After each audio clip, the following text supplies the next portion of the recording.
Welcome to Food for Thought. My name is Colleen Patrick-Goudreau. I'm your host. You can find me at joyfulvegan.com.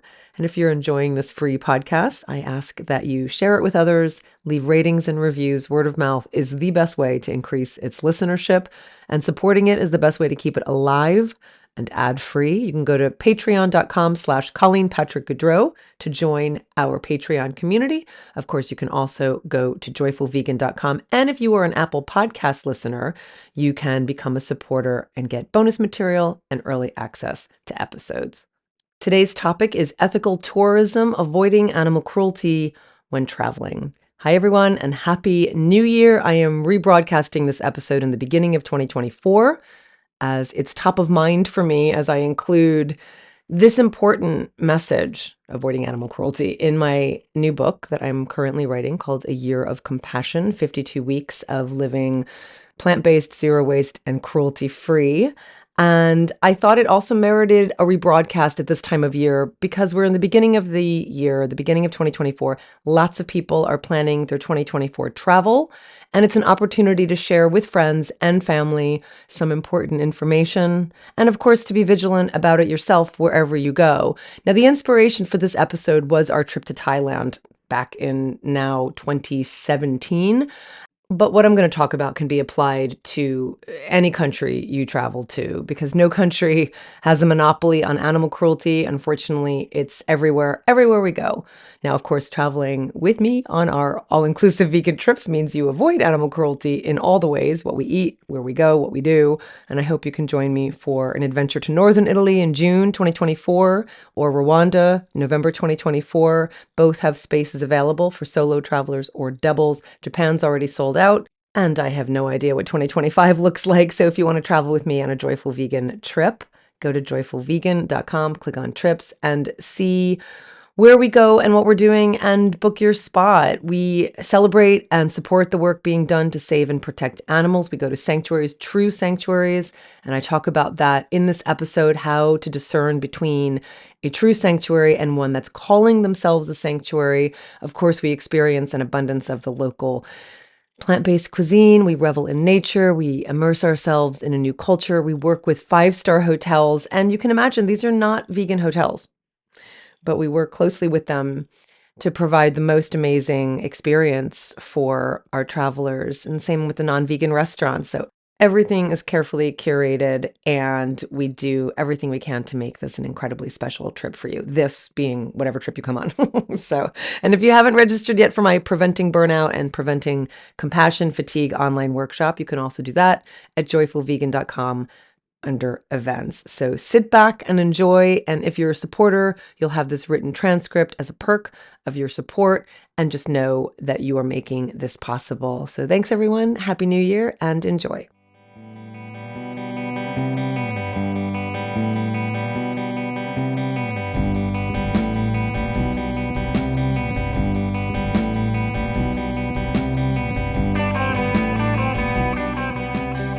I talk often about how becoming vegan is about awakening to the compassion that was inside of me all along, that it's about looking at the world through a new lens of awareness and compassion, that it's also about never forgetting that I once made decisions that hurt animals or contributed to hurting animals, and made excuses and lived happily in the world of cognitive dissonance, where I knew very clearly I was eating animals, for instance, but just didn't make the connections between the meat or the eggs and dairy on my plate and the inherent violence in procuring such products.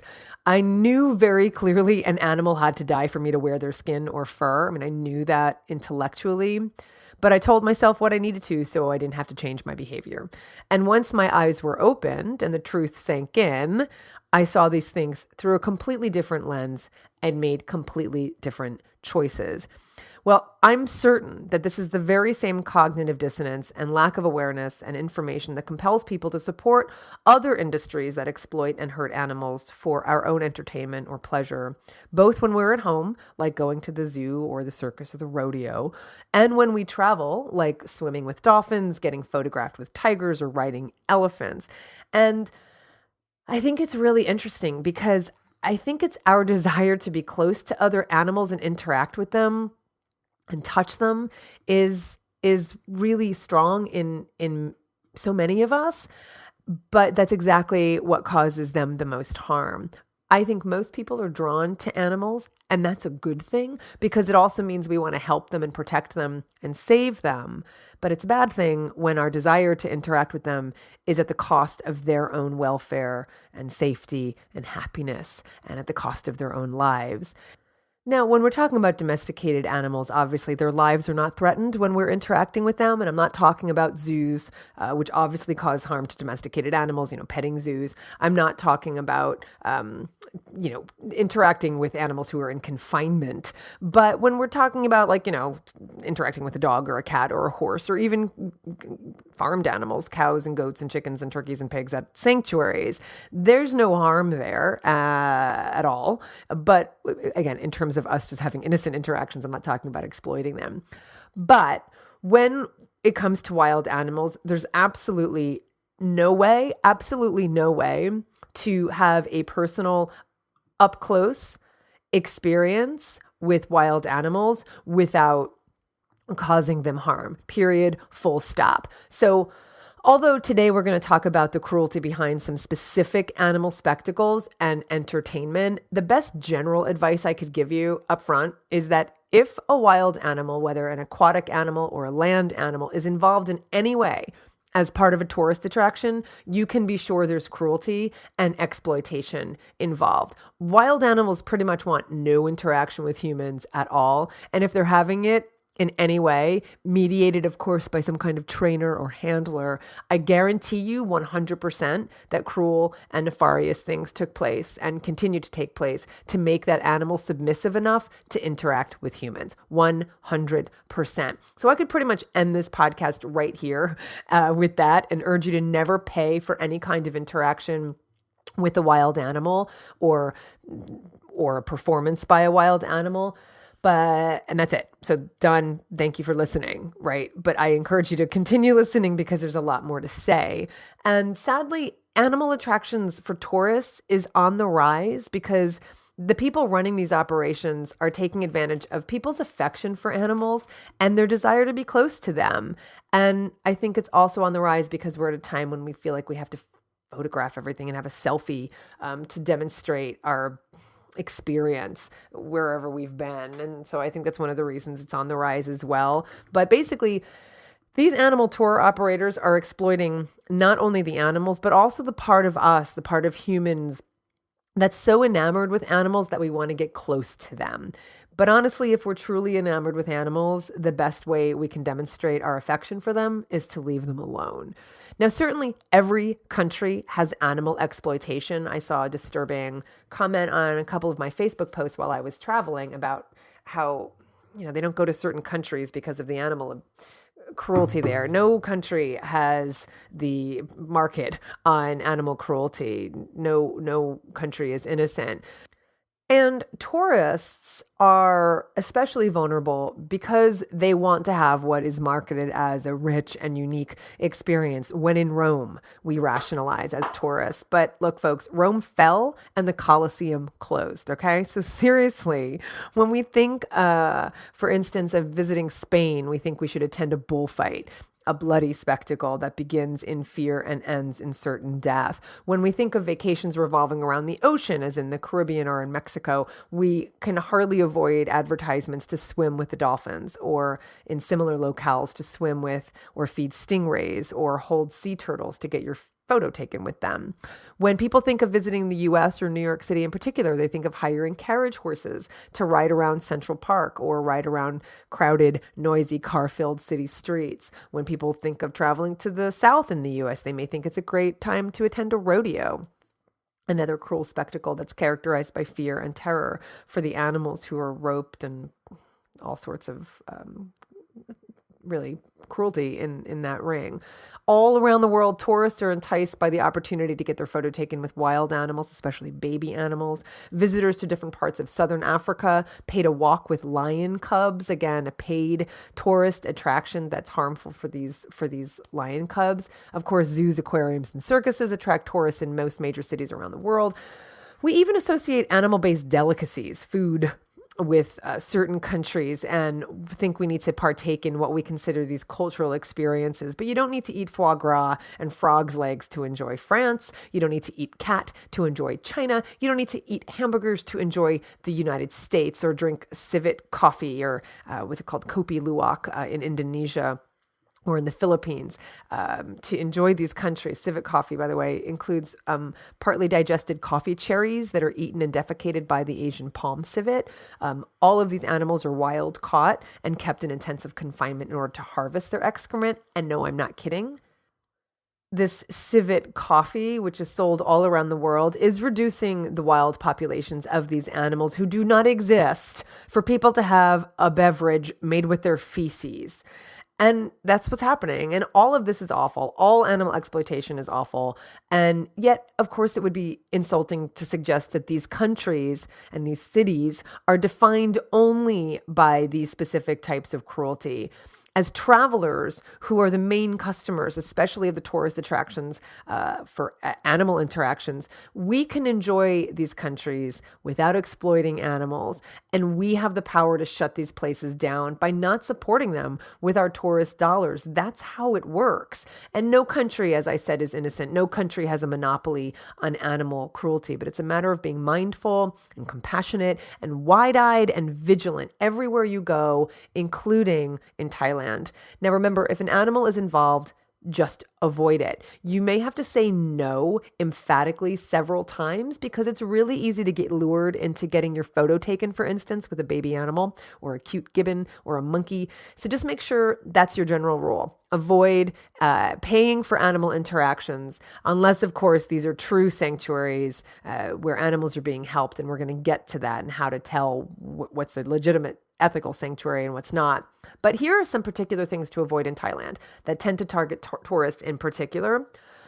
We have something called tiger sanctuaries. Now, this word sanctuaries is deceptive because these are not sanctuaries in the true sense of the word. There are several places in Thailand where you can get your picture taken with fully grown tigers and baby tigers, and you can interact with them and touch them. If there is a sanctuary, quote unquote, that enables you to touch any wild animal, they're not there for the animals. They do not exist for the animals. They clearly exist for the tourists. Now, in Thailand, you have places called Tiger Kingdom. In Chiang Mai, you have Tiger Temple. In Bangkok, and there's also Tiger Temple in Phuket, but you'll see these in many places around Thailand. Now, Tiger Temple may sound familiar to you because it made international headlines in 2016 when a 3-year investigation into this facility that was run by monks, and this investigation was conducted by Care for the Wild International, led to the confiscation of the tigers and the closing of the facility. The investigation found that the tigers were confined in pairs to barren cement cells for up to 20 hours a day. Their living quarters offered no enrichment. And of course, living in such an environment meant that the tigers were denied opportunities to just be tigers, to roam and to exercise. When they were allowed out, it was simply to make money for the temple, because a constant stream of tourists pay to pose for photos next to the chained tigers in the scorching sun. During these sessions, the animals are heavily sedated, their movements are restricted, and they're given no shade. Visitors reported that the monks mocked the tigers and beat them with sticks. During the raid, 137 tigers were rescued by Thailand's Department of National Parks, who finally responded to allegations by multiple NGOs. The tigers now, of course, they cannot be released into the wild. They were transferred to animal refuges within the country. And sadly, they also found that these animals were being bred and killed and dismembered to sell their body parts in the illegal trade of animal parts. Authorities uncovered the carcasses of 40 tiger cubs inside a freezer, and in another building discovered 20 cubs preserved in jars of formaldehyde. Although Tiger Temple closed because of this investigation and this raid, it's been reported that the Thai government gave the same people who were running this Tiger Temple a license to open another facility called Golden Tiger in the same province this year. This recording, it's 2017. And on their website, they're already urging tourists to reserve spots. Don't reserve a spot for these places, and urge everyone you know to avoid reserving spots at such places. I've described one place, but it represents all of them. Actual, reputable, ethical sanctuaries would never encourage visitors to have direct contact with wild animals. And if you see that, you can bet that these animals are chained up for several hours a day.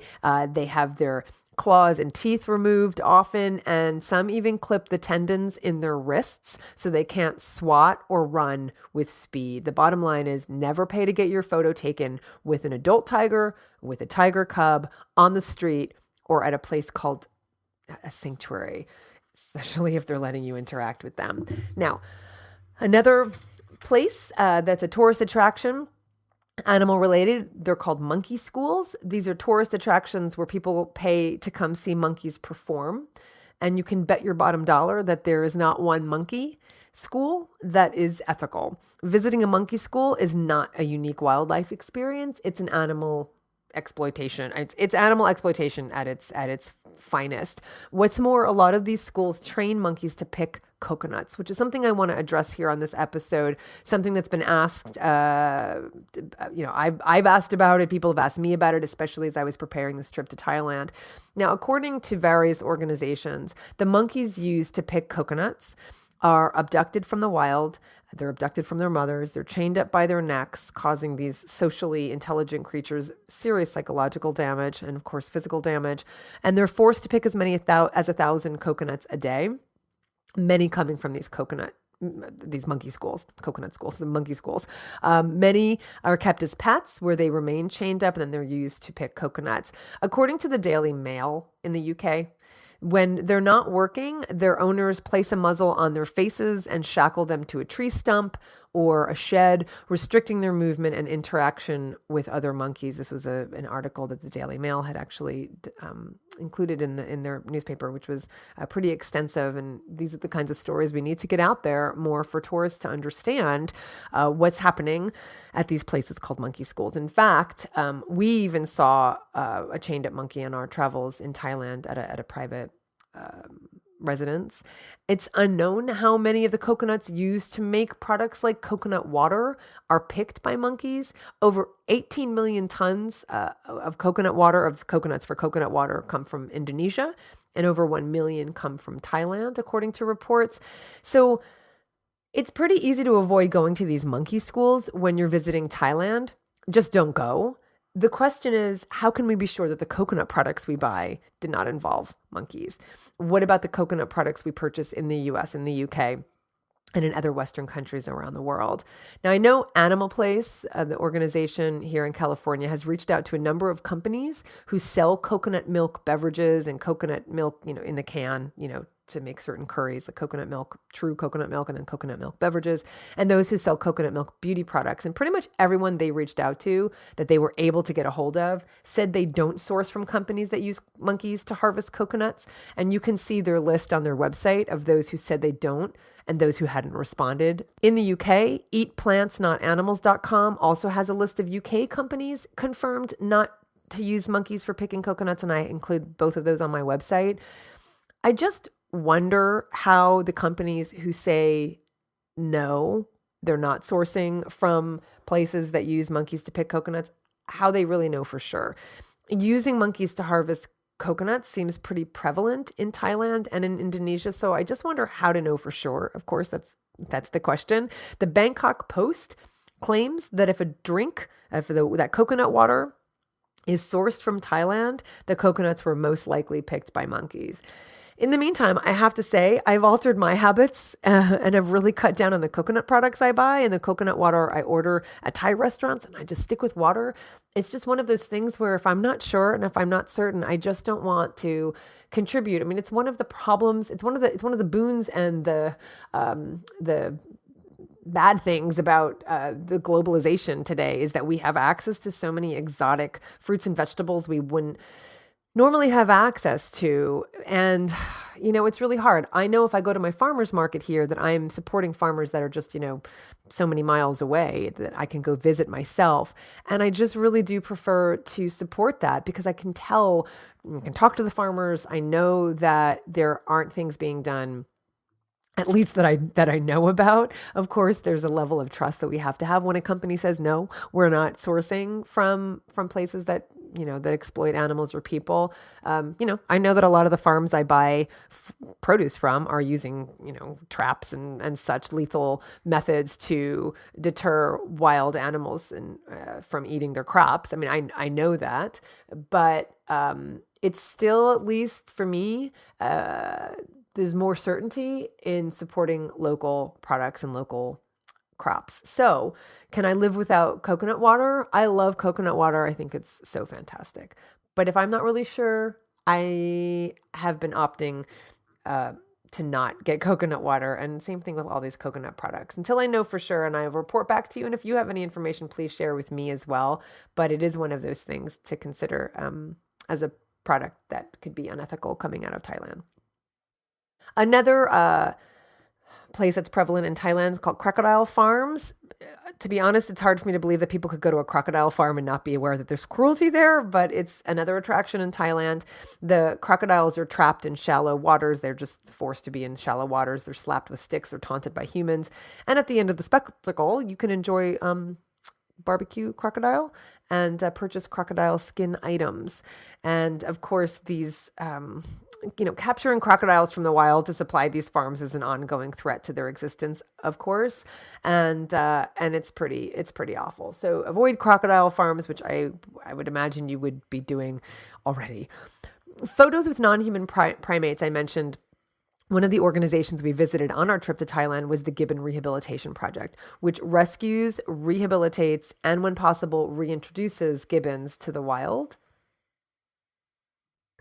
The main reason this organization is in existence is because gibbons are being used and abused as photo props for tourists, as well as being kept as pets. And of course, they're also losing habitat. So most of these animals were taken from the wild as babies, which means mothers and many adults are killed who were trying to protect their baby. So every wild animal you pay to see or you pay to interact with in some kind of tourist trade, entire families were killed. The people making money from these exploitative ventures make it very easy for you to say yes to a photo with these beautiful animals, but don't do it.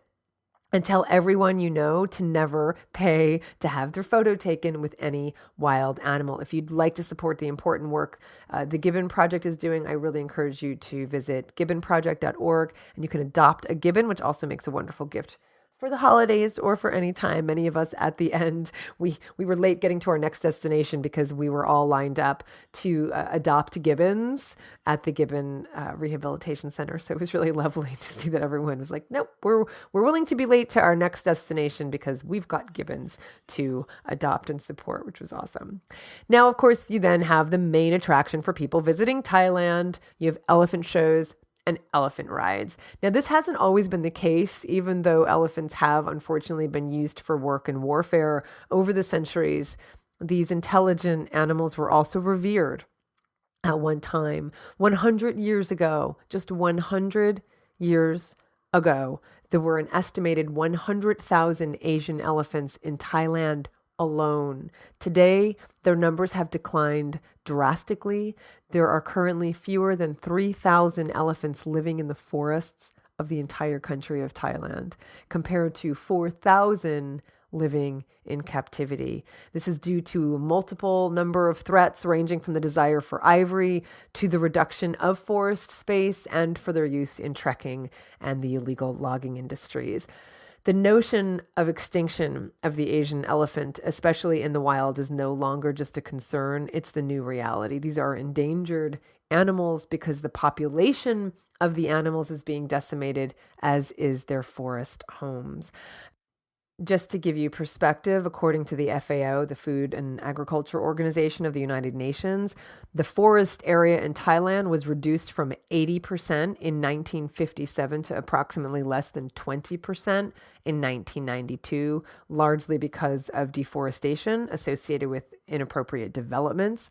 Although logging was banned in 1989, 70% of the forest area had already disappeared, and illegal logging continues.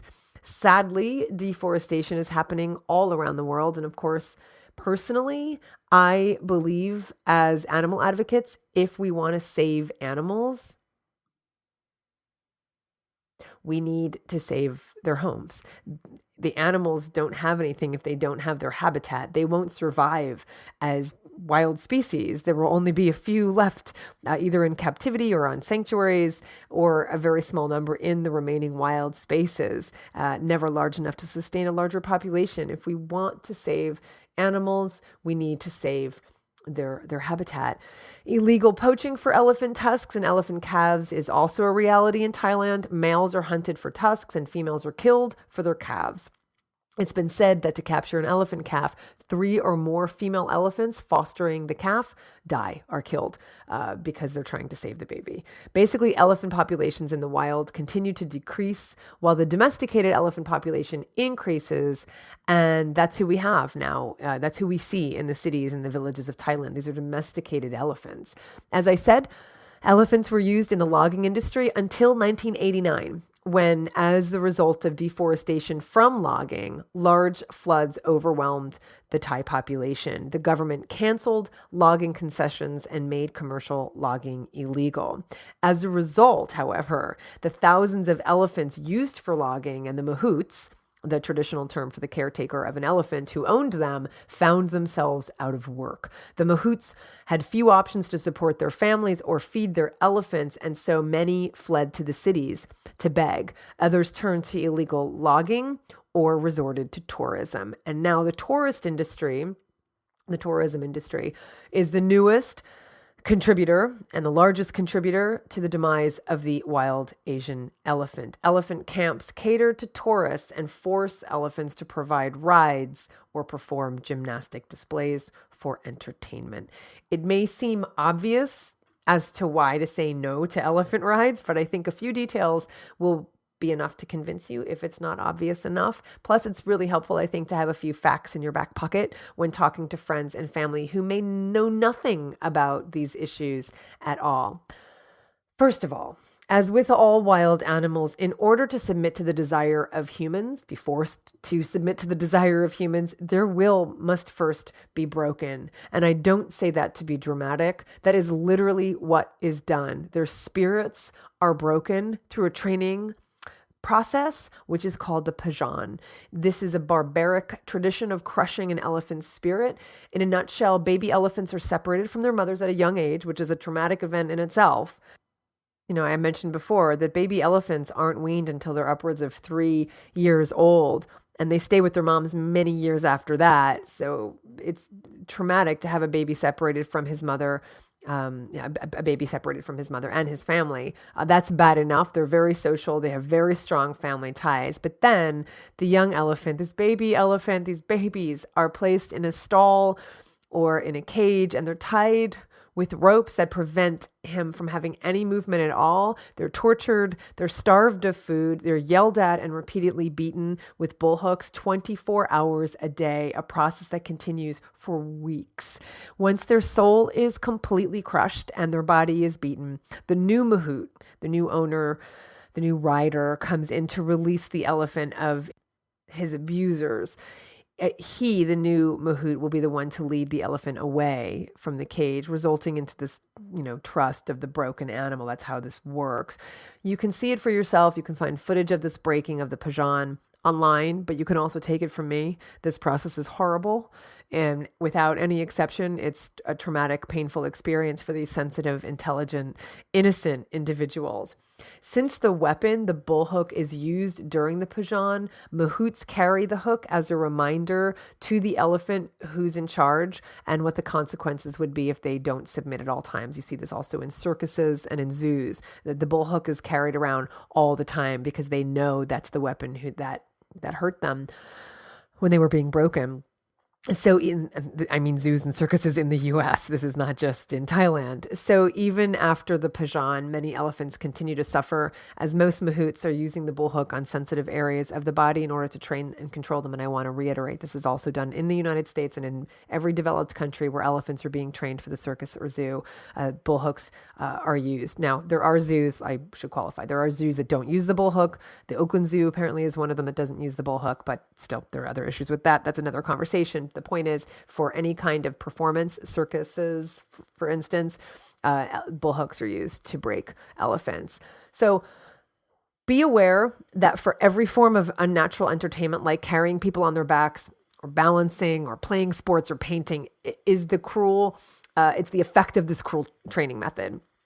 Without that cruel training method, you wouldn't have an elephant do any of these unnatural acts, these acts that are anathema to their natural instincts. It's because of the torture they endured. And because they are afraid it will continue, that they do these things. Now, if that's not reason enough to avoid elephant rides and elephant shows, here's another. The body of the elephant is simply not designed to carry people. If you look at the back of an elephant, it rounds upwards, unlike, for comparison, the back of a horse. So that alone just makes the back already unsuitable for carrying a heavy elephant seat itself, let alone when it's loaded up with tourists. And many elephants have their back broken because of it. Some camps will offer bareback rides to get around this issue, but it's still problematic. The tourists are heavy. The elephants still went through a torturous breaking process, and they're kept in chains when they're not used for riding. This is the case with all elephant parks. They lack veterinary care, and it's very expensive to feed these animals properly and nutritionally. Elephants require 200 kilograms of food a day, beyond what the average mahout can afford. Another tourist attraction related to elephants, which is all related to this is all the same breaking that takes place, is buying paintings painted by elephants. Don't buy elephant paintings. There's nothing humane about this. It's all done under duress, pain, and threat of torture. The mahout will be holding the elephant's ear while the elephant is forced to put paintbrush to canvas, making it look like he's voluntarily painting. But what's really happening is that his handler has a very sharp weapon, like a nail, hidden in his hand. So while he's holding the elephant's ear, he's actually digging the nail into the elephant's skin, especially behind the ear is a really sensitive place, even if it wasn't sensitive. It's terrible anywhere on the body, but this is an especially sensitive part of the elephant's body, of any of our bodies. Tourists don't really notice this. They think it's all done in a way that's not harmful to the elephant, but it's all part of the same system of exploitation and pain and abuse. So here is a quick overview of what you can do or not do when you travel to Thailand or when you hear of someone you know who's going. Do not go to or pay for any kind of elephant performance, period. Do not pay to get your photo taken with an elephant, baby or adult. Do not pay to ride an elephant. Do not buy elephant paintings. You're not supporting any elephant organization. There's nothing good about these elephant paintings. Do not buy any kind of animal related trinket. This might seem obvious, but don't buy elephant tusks or ivory or animal skins or even sea turtle shells or eggs. So remember, these animals are animals who evolved in the forest. They're not adapted to city streets, and city life is debilitating for elephants. If they're not being used for rides for tourists, they're being used to beg from tourists, and they're subjected to untold cruelty. I mean, it's pretty bad. The standards of health are low. Drugging is common. The hours of work are long. The diet is poor, and road accidents are frequent. It's illegal to have elephants walking the streets of Bangkok, and yet there are currently more than 100 elephants in the Thai capital used for begging. And at least 15 every month are injured in traffic accidents. They're hit by cars, and more often than not, they're made to walk for hours despite their injuries. The majority of these elephants are babies who have been prematurely separated from their mothers, as I said, which means they face a significantly lowered life expectancy, which probably in the end is a gift for them because this is what their lives look like for the rest of their lives, for 20, 30, 40 years.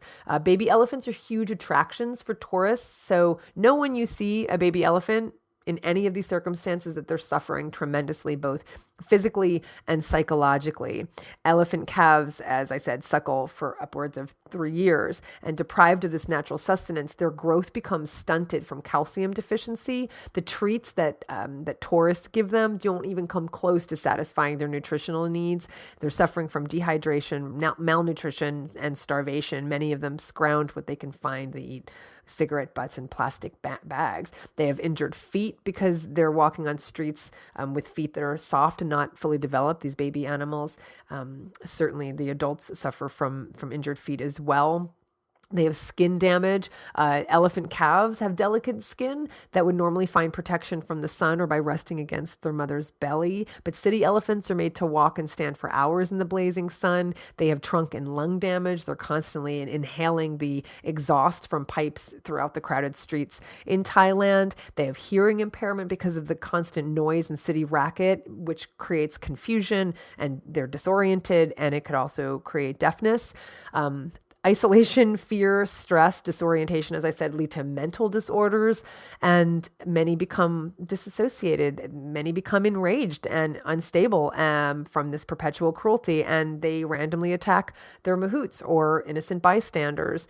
Maltreatment by mahouts is common and includes vicious beatings and drugging to make them easier to handle. Incidents have been reported in which elephants fled in a rampage in order to escape.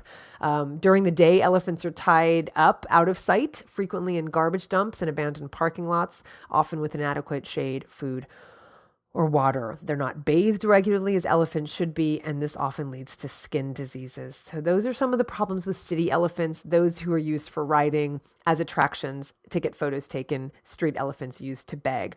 Then there's illegal logging. As I said, commercial logging was made illegal in 1989, and until recently, the government's response to the issue of illegal logging has been weak.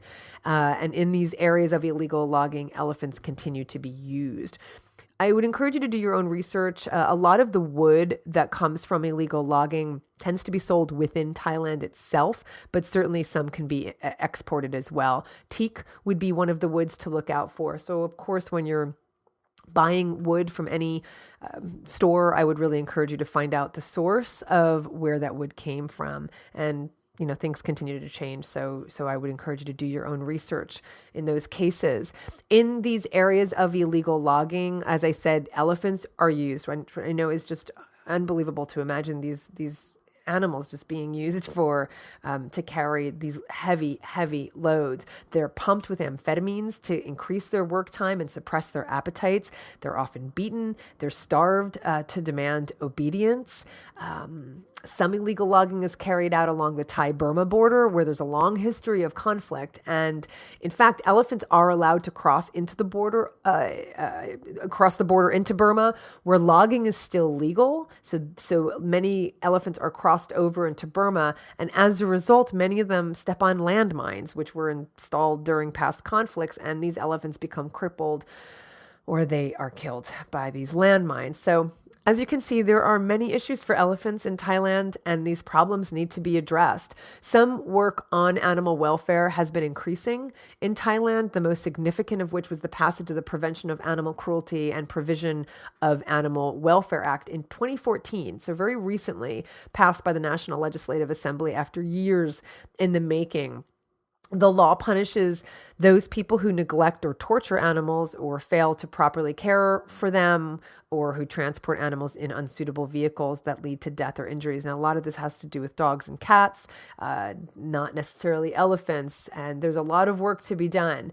But it's a hopeful sign. There's even now an anti-cruelty act for animals. It's a very hopeful sign, and it's thanks to all of the compassionate people who work on behalf of animals in Thailand, including Roger Lowanen, who is a longtime activist in Thailand. He has a paper on the FAO's website, and I was talking about the FAO's report on elephants in Thailand. He has a report in which he talks about some of the solutions to the problems, which I think is really encouraging. I appreciate so much that his feeling is that there's a lot of work to be done, and there are a lot of changes to be made, and a lot of problems that we're facing. All hope is not lost, and I encourage you to read his article I included on my website as well. And if you're interested in getting involved, you can reach out to the activists and organizations working on behalf of animals in Thailand. I realize there's issues everywhere, all around the world, and some of us just have different things we're interested in getting involved in. So if you are interested,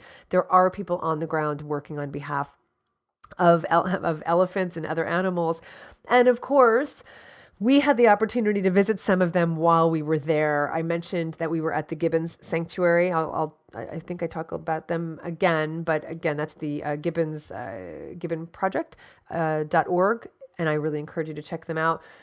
We also had the opportunity to visit elephant sanctuaries. Now, as I was preparing for my Animal Sanctuaries Around the World TV show that I still want to produce, I did a ton of research on animal sanctuaries around the world, including those in Thailand.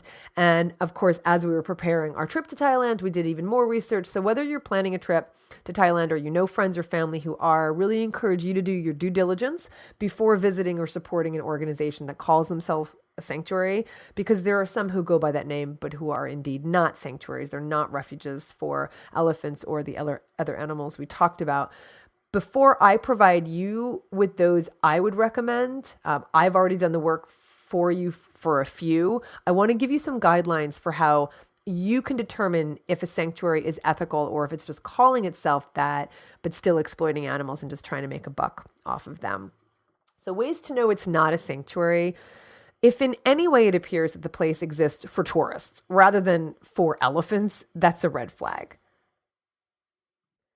Read reviews on websites, on blogs, on trusted blogs, and on TripAdvisor as well. There's also a website called Responsible Traveler, I think it is, Responsible Tourist. There are many places online you can find what people's experiences were, and you can use them to help gauge your opinion. If they use bull hooks or goads, they may not make these weapons apparent to you, like they may not be in view, but they may be hiding them. They may say that they don't use them. They may say, we just hold it, as a precaution so that nobody gets hurt. Even if they tell you that they only use them as a reminder of what could happen, but never would, that's not a sanctuary. In my opinion, having bull hooks is not a sanctuary. If there's any kind of forced breeding, rather than letting the elephants themselves choose their mates and have their own babies, that's a problem. If there's riding, of course, that's not a sanctuary. If babies are advertised as a must-see attraction to cuddle with and get photos taken with them, that indicates there is forced breeding because babies are come at a premium. And they know tourists will pay a lot to see babies. So if they're forced breeding them to get babies for this attraction, that's a problem. If the elephants are tied up at all, that's not a sanctuary. It's not an ethical sanctuary. If the elephants are kept in any kind of forced, kind of enclosure, that's not to say that there aren't like places where they might be confined because they're going through some kind of treatment or there's a night enclosure for them. That's different than like, oh, here's a fenced area of this elephant but they don't get to interact and walk the grounds freely. That's a problem. If the mahouts make the elephants do any kind of trick for the visitors at all, that's a problem. And if the mahouts, of course, use nails or small hooks, which they hide in their hands to control the elephants, just these are things to look out for. So be wary of places calling themselves an elephant park or orphanage or refuge or sanctuary unless you know for sure they're ethical. This goes for any sanctuary, of course. Now, I'm encouraged by the number of signs I saw for elephant parks that advertised no riding, and that is definitely fantastic. But just keep your eyes open and just trust people you trust and check out blogs so that you can get a sense for yourself of what's really going on. Do your research and take a listen to what I have to say about some of the awesome sanctuaries that I trust based on my research and based on my experience and my relationship with them over the years. There are some really, really fantastic organizations there. But before I move on, I want to just take a moment to send a quick note to all of you listening and all of you supporting. Your support really does make this podcast possible. It takes hours to do the research and the confirmation of research and checking my facts and writing out the episode and recording the episode and editing the episode and hosting the episode and engineering it, etc. So thank you to everyone who listens and to everyone who supports this work at $5 or $10 or $30. We have $100 a month and $200 a month levels, and I'm so grateful for that. Support has decreased, and credit cards are declining, which is really frustrating. I know it happens because people put their credit cards up. It happens to me on sites, and you just trust that they're being charged every month. But honestly, I would really encourage all of you to just kind of do a little spring cleaning or fall cleaning or winter cleaning or whenever you're listening to this, summer cleaning, to go to patreon.com and just check to make sure that your credit card is still intact. I'd be most grateful. Many cards decline. Then, of course, it costs me money to have us go and write to you and ask you to go check Patreon. All of that is administrative. costs that could be reduced. I want to use your support to actually pay for the research and the work that I'm doing, rather than write to you to ask you to go check your card. So I'd be so grateful if you could do that. But in the meantime, thank you to everyone who's supporting, all of you at every level, including our newest platinum supporter, Rachel Henry, along with our other platinum supporters, Morgan Hall, David Cabrera, Alexander Gray, Michal Stone, Tim Anderson, Sylvie Raquel, and Ulrich. And remember, I said in the beginning, supporters at $10 a month and above receive written transcripts to every Food for Thought episode and every Animology episode as well. So if you're getting anything out of either episode or my work in general, please consider becoming a supporter today. You can visit patreon.com/Colleen Patrick-Goudreau or just ColleenPatrickGoudreau.com and click on the donate button. And while you're there, check out our events. We've got some events coming up where I'm speaking. And of course, we've got the CPG trips, which you can also find at cpgtrips.com. So I'm going to start with an organization called Boon Lot Sanctuary, Bless for short. I'm going to refer to it as Bless, B-L-E-S, Boon Lot Elephant Sanctuary, founded in 2006 by Catherine Connor. Now, I've been following them and supporting them for over 6 years, and I really wanted to visit while we were there, but it didn't work out. I've been so inspired by Catherine's work and her story. As soon as I heard it, I was inspired, as you will be, and I continue to be inspired and amazed by her work. I really, really hope to get there someday, but I do support them even though I haven't visited them. And I really encourage you to visit www.blessele.org, BLESELE.org. And I'm going to have the link on my website, and read the full story of Catherine's first journey to Thailand, which led her to found Bless. In short, I will just tell you this. It started with a baby elephant she named Boon Lot. I'm going to try and tell you the story without crying. It's such a sweet, sad, beautiful story. Boon Lot, which is the name of the sanctuary, means survivor in Thai, and he was born several months premature. So he had to be transported with his mother, Pang Tong, to the elephant hospital in northern Thailand, where Catherine was a volunteer. She recognized very quickly that the fragile 3-month-old calf was very special, and they formed an immediate bond. When Boon Lot was 6 months old, his owner decided to sell him to a tourist establishment and return his mother, Pang Tong, to illegal logging. And so, knowing that he had this really precarious start in life and he had calcium deficiencies because of it, Catherine knew that Boon Lot would die if taken from his mother. So she launched an international Save Baby Babar fundraising campaign, that's what she called it, and successfully raised the money needed to rescue Boon Lot. She was just a tourist. She was just a volunteer. She's British. She just came to Thailand as a traveler and a volunteer, but she was not, this was just someone who saw and bonded with an animal, and she negotiated an agreement with the owner to allow Pang Tong to remain with her baby until he was naturally weaned. Shortly after this victory, Boon Lot suffered a fall that left his hind legs paralyzed.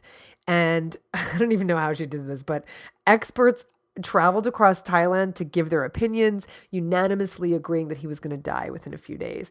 Catherine was devastated, and yet she was determined to get Boon Lot back on his feet. And she began searching for a cure. Her own funds were exhausted by now. She raised money for a hydrotherapy pool to be built at the hospital. And after an exhaustive internet search, she discovered an equine sling, which was imported from the United States and modified to fit Boon Lot, and literally was with him day and night. He had acupuncture, electrotherapy, traditional Thai massage, aromatherapy, everything to just heal this little elephant. And on his second birthday, he was presented with the world's first elephant wheelchair. It was designed by Catherine and engineers at Chiang Mai University, and it was funded by another campaign she launched in her local hometown newspaper. The chair was a huge success, and Boon Lot was again standing as he walked, and it was incredibly encouraging. But despite this, Boon Lot fell again and snapped his femur in half, and he never stood again. And on June 26, 2004, with Catherine holding him, Boon Lot died. And in honor of his strength and courage, Catherine established Bless Boon Lot Elephant Sanctuary in his memory in 2006. Despite cautions regarding her safety and warnings about the futility of a British woman founding an elephant sanctuary in a foreign country. And without government support, she did this, and they're flourishing and thriving because of supporters all around the world. Now, the reason we weren't able to visit is because the elephants come first here at Bless, and they don't allow day visits. It's a small sanctuary, and they're working hard to buy more forest land for the elephants. But more than that, they intentionally keep the visiting group small. You can most certainly visit the sanctuary. You can visit the sanctuary in northern Thailand, and I encourage you to do so. But in order to do so, you have to stay overnight, which is, there are worse things in the world. You have to stay overnight in one of the 3 guest houses that sleep 2 people each. They book 6 months to a year in advance, so I would encourage you to plan ahead accordingly. And every experience I've read or heard about people having is very positive, extremely special. Just go look at their videos on YouTube. I include one on my website. Whether or not you can visit, I really encourage you to make a donation to their incredible work, whatever you can contribute. They're not only rescuing individual elephants to give them a home for life, they're also dedicated to increasing forest space to release them into a safe wild space. So visit blessele.org and support their work. Go look at what they're doing. I'm just in awe. The next elephant sanctuary to talk about is Elephant Nature Park, also in northern Thailand, close to Chiang Mai, under the auspices of the Save Elephant Foundation, both organizations of which were co-founded by the amazing and deeply compassionate Sang Duen Lek Chilert. Lek is what she goes by. She's a native Thai who was born in a small hill tribe village just 2 hours north of Chiang Mai in, as I said, northern Thailand. She's loved animals her whole life. She's been helping them since she was a child. She has such a huge heart. She's such a beautiful person. She has a grand vision. And as with Bless, there are rescued dogs and cats and other animals at Elephant Nature Park, which was co-founded, as I said, by Lek in 1996. She is just an amazing powerhouse of an advocate. Lek founded the Save Elephant Foundation, and a dedicated team works by her side to protect the Asian elephant. It's bigger than just the sanctuary. They work to have the sanctuary, obviously, and they actually run a few sanctuaries through reforestation and planting trees. They work to stop illegal logging. They help provide sustainable alternatives for local villages so they don't have to rely on elephants. And they educate the public in Thailand and internationally about the plight of the elephant community. Outreach is a big part of what they do. Her work has been recognized all around the world. She was invited by then Secretary of State Hillary Clinton to come to Washington to be honored in 2010 as one of the 6 women heroes of global conservation. She was named as Time Magazine's Heroes for Asia for her work in conservation in 2005, and she's been really the subject of many documentaries, including a National Geographic documentary called Vanishing Giants, highlighting her work to protect the Asian elephant. There is a really good hour-long documentary about Lek and the Elephant Nature Park called The Elephant Whisperer, and I encourage everyone to watch it. There's a link on my website at ColleenPatrick-Goudreau.com. The page for today's episode is going to have a lot of these resources, and I encourage you to watch this documentary about this inspiring woman. There's a robust visitor program and volunteer program, both of which are featured on their website, elephantnaturepark.org, and I know many people who have visited there and enjoyed their time there immensely. Elephant Nature Park will pick you up from any Chiang Mai hotel or guest house, and you can visit for a single day, you can stay overnight, or you can volunteer for a week. So go to elephantsanctuary.org, elephantnaturepark.org to see their other projects. I wrote elephantsanctuary.org. I'm not sure. Go to elephantnaturepark.org. But they also have a project coming up in Cambodia. They're working with the Cambodia Wildlife Sanctuary to protect and conserve 1 million acres of jungle habitat, approximately an hour north of Angkor Wat. So there's just a lot of really wonderful work they're doing, and I really encourage you to check them out. But moving to the south of Thailand to Phuket, this is the 3rd elephant sanctuary I want to mention, and the one we visited while we were there. We had the place to ourselves while we were there for our group of about 25 in all. And they were established in collaboration with the Save Elephant Foundation. And so they're associated with the Elephant Nature Park in Chiang Mai. And they're basically a retirement home for sick, injured, and old elephants who have worked an exhausting life in the logging and tourism industries. Even though it's affiliated with the Elephant Nature Park, its founder is a Thai gentleman named Mantri Tadtain. He was born in a rural village in Phuket. He was educated in Bangkok. He studied sales and marketing, and he worked in Bangkok until the economy collapsed in 1999, returning to Phuket in 2002 to work alongside his uncle as a presenter for snake shows. After the tsunami in 2004, tourism in Phuket was terribly affected. So Mantri relocated to Cambodia, and he worked for another snake show. And he decided to leave the show when the owner decided he was going to start killing the snakes for soup for tourists. And so he went back to Phuket in 2006. In 2010, he bought his first elephant for a new camp in the Phuket region, and eventually wound up owning 4 elephants in total. And one of them died, which was devastating for Mantri. And this is what's so important to remember, is that, not everyone you see who owns an elephant is some, awful, evil person. These are people who are trying to make a living in an industry that has grown because of us, because of Western tourists. So these are people who also have hearts and who care about their animals, and he did. And when another one of his elephants started suffering from a leg injury, he stopped working her and gave her veterinary care for a year while they tried to heal her leg. And it was clear that her leg wasn't going to heal, so he decided to sell her. But this time, he wanted to make sure that his elephant went to a sanctuary, to make sure that this elephant went to a sanctuary. So he connected with Lek from the Elephant Nature Park, and they took Tubtim was the name of the elephant. And of course, now Tubtim was safe and settled in. However, Mantri started talking with Lek about having a sanctuary in Phuket, which there wasn't any at all before Mantri founded the Phuket Elephant Sanctuary in 2016. So the construction was finishing up, and there's still more to come, building ponds and shelters and such for the elephants. But in 2017, which is when I'm recording this and when we were there, they just finished up, and there were 6 elephants. There were 6 elephants when we were there. And we were so grateful to be able to spend several hours there. As I said, we were the only group there. We were able to do that because, again, a CPG trip. That's one of the advantages, is we can do that. And it's also because the sanctuary offers a half-day visits to the park, but it was lovely to just be the only group there. And we got to know some of the residents and spent a lot of time there, all of whom are female, all of whom are recovering from the trauma from so many neglectful, abusive, and exhausting years. And then we also enjoyed a delicious vegan buffet. In fact, all 3 of these sanctuaries I mentioned, they're all vegetarian. Phuket Elephant Sanctuary made ours vegan. I imagine when it's not vegan, there's probably eggs in the pad thai or something, but we've actually talked to them about that. But they made vegan for us, of course. And I know Boon Lot and Elephant Nature Park are also vegetarian.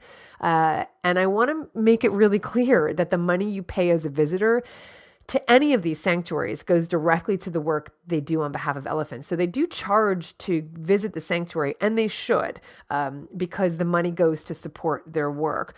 Because we took our group to Phuket Elephant Sanctuary on our CPG trip, $3,000 was donated to Phuket Elephant Sanctuary. So whatever you pay to visit goes directly to supporting their life-saving work. You can also volunteer at Phuket Elephant Sanctuary. And in fact, one of our travelers, once our CPG trip was over, one of our awesome travelers, Jennifer, stayed an extra week longer just to volunteer at Phuket Elephant Sanctuary for a week. So, and I've just been thrilled looking at her videos and her photos and her diary of the day of just supporting these elephants and this wonderful work. It's a magical place full of hope and healing. And I feel all sanctuaries are places of hope and healing. I've said so often that we have so much to learn from the animals, and forgiveness is one of the things they have to teach us. And watching animals who've known only hardship and cruelty or apathy from humans, watching them come to a sanctuary and be given the opportunity to heal and just be, is such a gift for the animals who experience this, and also a gift for the humans who witness it and make it possible. The animals have so much to teach us if we would only take the time to learn. And healing and forgiveness is what we saw the day we visited the sanctuary. It was a very special day indeed, meeting the 6 residents, including Jan, Zhao, one of the newest arrivals, rescued only a couple months before we got there. She's terribly, terribly broken. She was used for logging for years, and then she was sold to a riding camp. She's 38 years old and has known only hardship and toil. When she was rescued and brought to Phuket Elephant Sanctuary, she had many deep infected wounds on her body, indicative of the beatings, the terrible beatings she endured. A body totally broken, a spirit broken.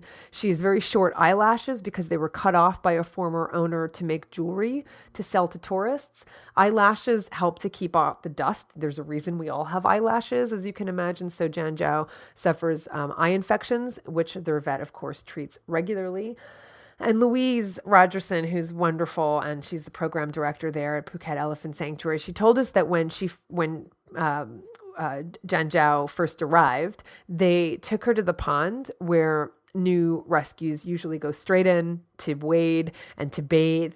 But Jan Zhao just stood there at the water's edge, just splashing and not really feeling safe enough to go in. And so over time, with patience and compassion, her caregivers have been slowly encouraging her to bathe and to go into the pond and feel safe and confident. And while we were there, we watched as Jan Zhao slowly went into the pond, and then deeper in, and then halfway through, and then all the way for the very first time.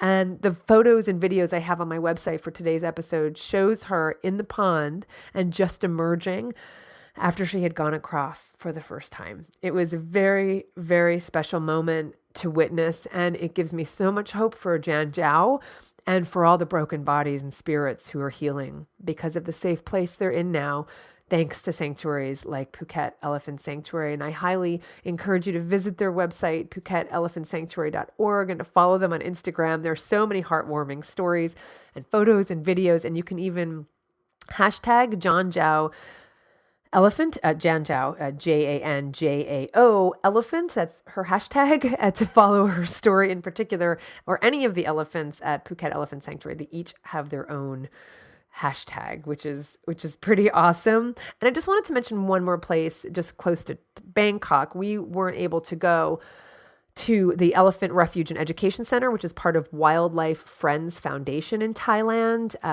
They're located about 160 kilometers southwest of Bangkok. And they were founded in 2001. They provide full-time care for almost 1,000 wild animals. They've rescued over 5,000 wild animals since its inception 14 years ago. And they have 2 wildlife rescue centers, one in Thailand and one in Laos. And they take direct care of the wildlife. And they also run other projects and wildlife protection campaigns. So visit their website in support of their work. And you can also visit them while you're in the Bangkok area. It's the Elephant Refuge and Education Center as part of Wildlife Friends Foundation in Thailand. And I'll put their name and link to their website on my website. And finally, in addition to the Gibbon Rehabilitation Project and Phuket Elephant Sanctuary, we also visited Soy Dogs while we were there. Soy Dogs, you may have heard of, SOI. Soy means street or side street or alley in Thai. Soy Dogs is a pretty remarkable organization that is making huge strides in Thailand around the street dog issue. Estimates of the number of stray dogs in Bangkok range from 100,000 to 300,000.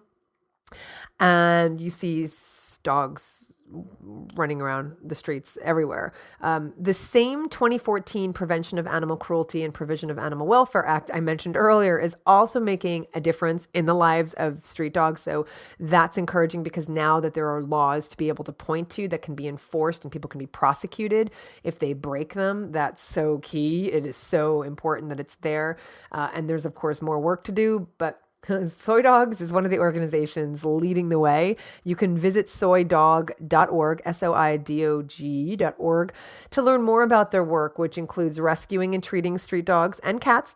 There were some cats there. You will see photos mostly of me with the cats, not only because they're cats, but because there were volunteers walking the dogs, but there wasn't like one place to go in and interact with the dogs other than petting and just talking to the dogs as they passed us by with their walkers. But the cats who were rescued were in their own little rooms, and Yeah, it was kind of heaven. It was kind of heaven to go into like a room full of like 15 cats, and they were all just lounging and happy and affectionate.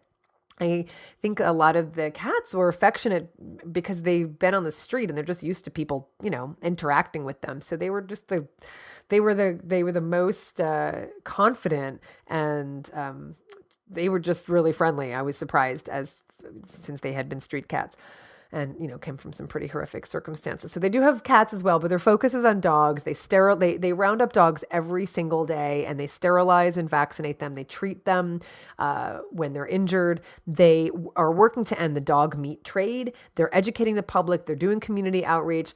And they're adopting out many of the dogs they rescue to homes around the world. So you can volunteer to be a flight volunteer to help dogs get to their new homes. It is super easy. They make it really easy. All they need is someone to be the person to say, yes, I'm responsible for the dog we're transporting to Germany. If you live in Germany and you've just been visiting Thailand, or if you live in the US, or if you live in England, wherever people have already said they're adopting that dog, they just need people to get the dogs to their new home. So they make it really easy for you to do so. And that's one of the ways you can help. Even if you're just visiting Thailand, you can find out in advance if they need a flight volunteer. So before you leave for Thailand, just reach out to Soy Dog, ask if they need a flight volunteer, and see if you're able to help. You can go to their website, of course, and make a donation. And when you're in Phuket, I do recommend getting a tour. You can see the really fantastic work they're doing, and you can interact with the cats if you want to. And I recommend volunteering. You can do so for a short period of time. One thing that was really lovely in like all the places we went, including the Gibbon Rehabilitation Project and Soy Dog, is that there were people there who were volunteers who had come back. They either prolonged their stay in Thailand or decided to not go lay on a beach somewhere and go back to volunteer at the sanctuary, or they left Thailand and then came back to Thailand to just volunteer at these organizations. That says a lot about the work that's being done at these organizations. So I'd heard about Soy Dog in the past. We had some friends who had adopted a dog from Soy Dog like 8 years ago, but I was doubly impressed, triply impressed, having been there in person and seeing the work they're doing. So that's Soy Dog. And as sad as it was to see and hear about the plight of elephants, of gibbons, of monkeys, of street dogs and street cats, of tigers, and so many animals in Thailand, I still have hope. And it lies in all of us. I don't believe all of the people paying for elephant rides and shows are bad people or who revel in animal cruelty. As clear as it may be to you to see the cruelty behind elephant performances or rides, it's just not that clear to everyone else. Just as the animal exploitation industries in the US and elsewhere in the world work really hard to hide the violence behind their cruel products and performances, so too is the case here. That's what happens everywhere. Education is so key, and each one of us can do so much. Each one of us can do our part to speak up against animal performances when we hear of friends or family going to any of them, anywhere, including if they're visiting Thailand. I want to make sure that everyone understands these are not unique animal performances specifically are not unique to Thailand, but of course, what I talked about, the elephants, that's certainly unique. So encouraging people to not go get elephant rides. We can use our social media accounts for education. I made a graphic you can find on my website, again, on today's page for today's episode, that says "Say No to Elephant Rides." So you can download it and share it on your own blog, share it on social media, share it more than once. We have to do this again and again and again.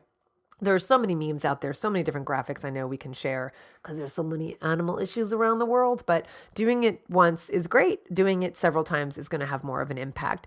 You can share this podcast episode with family and friends, at least share the page because there has lots of specific resources.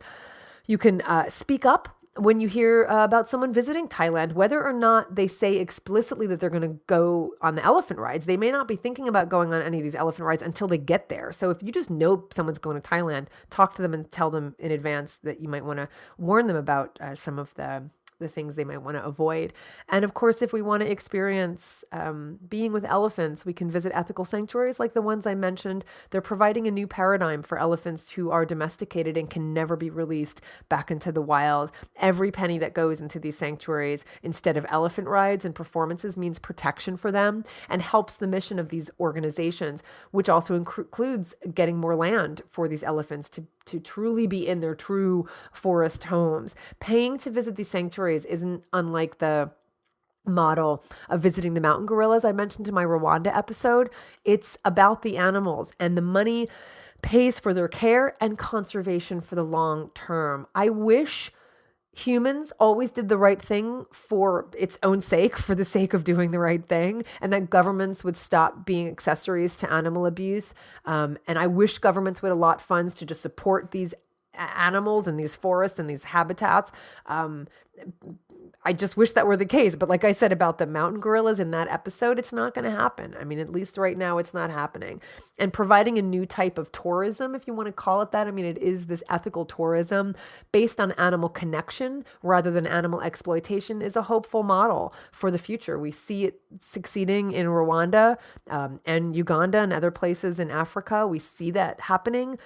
It's the difference between whale hunting and going on a boat ride to see whales. I mean, right? That's what ethical tourism is. And of course they have to be kept in check. And of course we have to make sure it's being done ethically. And that's what we can do. But at least we can have this future for the animals, for the individuals who are broken, who are suffering, who need sanctuary. We have the power to remove the harmful tourist exploits that paradoxically take place because of our desire to be close to animals. And I get it. I get the desire to want to be around animals. I want to be around animals all the time. That's why I've surrounded myself with animals. But my desire to interact with them doesn't come before their right to live in their homes that they evolved in and to live a life free of cruelty and exploitation and harm. And I'll be honest, even sanctuaries in the long term aren't the solution to the problems we're creating for animals around the world. They're only the Band-Aid to save a limited number of individuals until we can solve the core problems. Sanctuaries are a consequence of cruelty, not the solution to the underlying problems. And one of the problems we can solve in Thailand is taking profit out of the animal shows and performances and rides, creating anti-cruelty laws for all animals, designating elephants as endangered, protecting wild elephants from being poached or sold to be used in trekking or logging, and protecting the forests. And though some of the work needs to be done by advocates on the ground living in Thailand, and it is being done, we, the tourists visiting Thailand, are the ones with the power to stop putting money into the pockets of those who profit off of animal exploitation and abuse. So remember, when traveling to Thailand, we can all be responsible, ethical travelers. And I have all of these bullet points on my website: not riding elephants, not paying to have your photo taken, all of these on my website, so that you can just send a link to friends and family who don't know any better. With a little education and a huge dose of compassion, we can go a long way in making travel choices that don't hurt animals. And we even may save some along the way. I say that because in addition to the organizations we supported while we were there and the animals we helped because of our visits and donations, one of our awesome travelers, so one of them stayed in Phuket to volunteer at the elephant sanctuary for a week. Another, Laura, took back to the United States the best gift possible, a kitten who made his way into her room in our hotel in Phuket. Laura and this little kitty bonded immediately. She named him Surin for the beach we were on. And sadly, she missed coming to the elephant sanctuary with us because she brought Surin to the vet to start getting his shots and vaccinations so she could bring him back with her to Seattle, to his forever home. He needed to get a series of shots and remain in Thailand a little longer before he was allowed to fly back to the US. And so she found a safe place to board him. This was all through the help of our CPG Trips guides. They send Laura photos, the place that's boarding him, and videos of Surin while he awaits her return. So Laura is flying back to Phuket from Seattle to pick up her new kitty, to give him a safe, loving home in Seattle. That's just another happy story among the many sad ones, and a testament to the lives that can be saved and the hearts that can be expanded when you travel mindfully, ethically, and compassionately for the animals. This is Colleen Patrick-Goudreau. Thanks for listening.